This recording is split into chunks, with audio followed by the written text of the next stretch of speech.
Wabarakatuh hordoftoonni Aliyaa Oroobaa akkuma jirtanitti nageenyi koo isin haa ga'u isiniin jecha kanatti aansuudhaan walaloo qabadhee dhiyaadheera. Walaloon kun ji'a Ramadaana.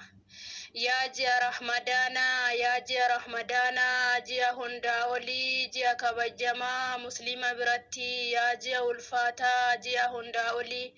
Yaa Rabbi nu milkeessi ji'a kana keessa, yaa ji'a ulfaataa, ji'a kabajamaa, ji'i guddaan akkanaa waggaa keessatti harka takka argama. Yaa Rabbi nurraa fuudhii dilii teenna hundaa, nurraa dhiqii maaseta keenna hundaa. Yaa Rabbi yaa gooftaa, yaa mootii ol ta'ee ka waggaa tana soomee nama meeqa keessaa hafee kun ittiin as gahe. Yaa Rabbi yaa gooftaa, dilii nuti qabnu diliiwwan gurguddoo yaa Rabbi nurraa fuudhii ji'a Ramadaanaa kana keessa yaa Rabbi nu gammachiisi. Yaa ji'a ulfaataa, ji'a hundaa caaluu, jiinummaan tokkochi ji'a Ramadaanaa tokko hin madaaluun. Anuu deemuuf ka'ee dafaana saamadhaa, anuu deemuuf ka'ee dafaana saamadhaa, hanga wal arginuuf nagaya dhaamadhaa, hanga wal arginuuf nagaya dhaamadhaa. Ummata musliimaaf kan kenne Rabbiitti qulqulleessaa dilii saamunaa zambiiti. Yaa warra amantan jechuu isaa yaame, yaa warra amantan jechuun isin yaame. Ramadaana soomaa kan isiniin dhaame, akka sodaatanii Rabbiin na wajjabee lubbuudhaan jiraattee namni na dhaqqabe. Dafii na saamadhu ji'a kabajamaa, dafii na saamadhu ji'a kabajamaa, khayrii dalagadhu. Rabbiin keenna guddoon kana keessa kaa'ee, kan dhugaa na soomee dhugumaan milkaa'e, kan dhugaan na soomee dhugumaan milkaa'e. Isiniif badhaasaa anoo Rabbiin biraa, halkan kabajamaa ana keessa jira. Halkan tokkocha caaluu baatii kumaan badhaafamu feenaan kurnan gara dhumaa. Ibaadatti cimnaan kurnan boodaa keessa, khayrii halkan sanii Rabbi si milkeessa. Yaa Rabbi nu godhii mee warra milkaahu, waan khayrii dalagatee hadda addunyaa irra gammachuun jiraatee boru aakiratti kan irraa milkaahu. Yaa Rabbi nu godhii ji'a Ramadaanaa tokkollee hin gahu. Kan Rabbiin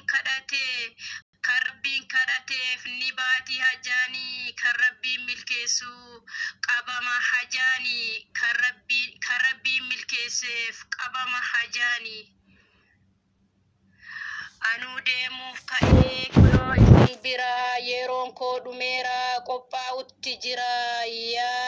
Yaa nama dhugumaan natti fayyadamte, Rabbitu siif guuta waan ati hajamte. Anuu nan deebi'aa waggaa naanna'ee, kan waliin argines ajalli isaa ga'ee. Alhamdulillahi wanti hunduu si bira, yaa Rabbi nu milkeessi, yaa Kaaliqa arshii nurraa dhiqii zambii. Kan wal arginullee ammaaf nagayatti, qiyaamaanan dhufa fayyadamaanatti. Nuun jedheera kunoo soomni barana yaa jamaa, musliimni maal jettu jaranaa, gammachuun simannus beellamni ga'eera. Maalan geggeessinuu deemuuf as ka'eera. Isa bara dhufuu Rabbi harkaa qaba, lubbuun jiraatee eenyutu dhaqqaba. Osoo bira hin geenye Ramadaana dhufuu, guyyaan isaa gahee hedduu kan nurraa kufu. Yaa mootii alamaa kanas nu milkeessi, isa bara dhufuu nagahaan nu geessi. Jennee haa kadhannu cimsinee du'aayii, fayyaaf umrii wajjin ibaadaan nu faahi. Ibadaa dalagannaa yoo hadda khayrii dalagannee borirraa gammanna. Yaa Rabbi nu godhii mee warra milkaahu, hadda dalagatee waan khayrii hojjetee borutti milkaahu.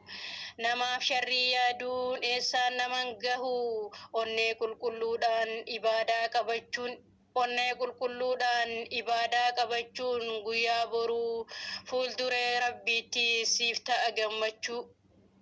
Hamtuu hin yaadinii yoomuu toltuu yaadi jannata barbaannaa wanta gaarii yaadi.